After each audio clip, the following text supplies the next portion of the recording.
waa maxay faa'iidada ugu jirta jamhuuriyadda Soomaaliland in uu soo baxo xisbiga Conservative Party ee dalka UK iyo maxay tahay sababta ay u taageertay kadib aftidii bishii June 2016 laga qaaday shacabka reer UK boqolkiiba 51.9 waxa ay u codeeyeen in ay ka baxaan midowga Yurub arintan waxay jamhuuriyadda Soomaaliland iyo UK u sahlaysaa in ay xiriir toos ah samaystaan waayo markii hore sharciyada Yurub u yaala ayaa dib ka dhigayay in ay UK xiriir toos ah wadamo kale la yeeshaan dhinaca ganacsiga iyo waliba siyaasadda xisbiga Conservative Party waxa uu taageeraa UK in ay ka baxdo Yurub halka xisbiga Labour ee uu taageero midnimada Yurub xisbiga Conservative Party waa xisbiga kaliya ee jamhuuriyadda Soomaaliland markii ugu horeysay u soo diray wasiirkooda difaaca UK Mr Gavin Williamson oo la kulmay madaxweynaha qaranka jamhuuriyadda Soomaaliland mudane Muuse Biixi Cabdi xisbiga Conservative Party markay Yurub ka baxaan waxa ay doonayaan in ay saldhig military ee UK ku leedahay berbera ay ka sameystaan waxayna faa'iido ugu jirtaa in jamhuuriyadda Soomaaliland aqoonsadaan oo UN ay ugu ololeeyaan waayo dawladda UK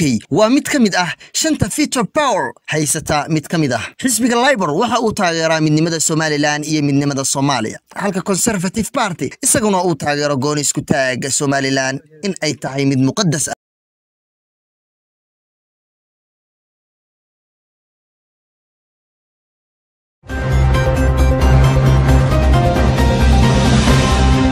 madaxweynaha Soomaaliland Muuse Biixi Cabdi ayaa dhambaal hambalyaha u diray ra'iisul wasaaraha cusub ee dalka Britain Boris Johnson dambaalkan hambalyada ayaa madaxweyne Biixi waxa uu soo dhigay barta uu ku leeyahay Twitter-ka madaxweyne Muuse Biixi ayaa waxa uu ku yiri dambaalkiisa ni hambalyada ah Boris Johnson gudoomiyaha xisbiga muxaafidka ee Conservative ahna ra'iisul wasaaraha United Kingdom waxaan u rajaynayaa waqti dheer iyo taariikhdii saaxiibtinimo ee guud ahaan baan ula lahayn waddanka UK waxaan u rajaynayaa guul Boris Johnson ayuu ku yiri madaxweyne Biixi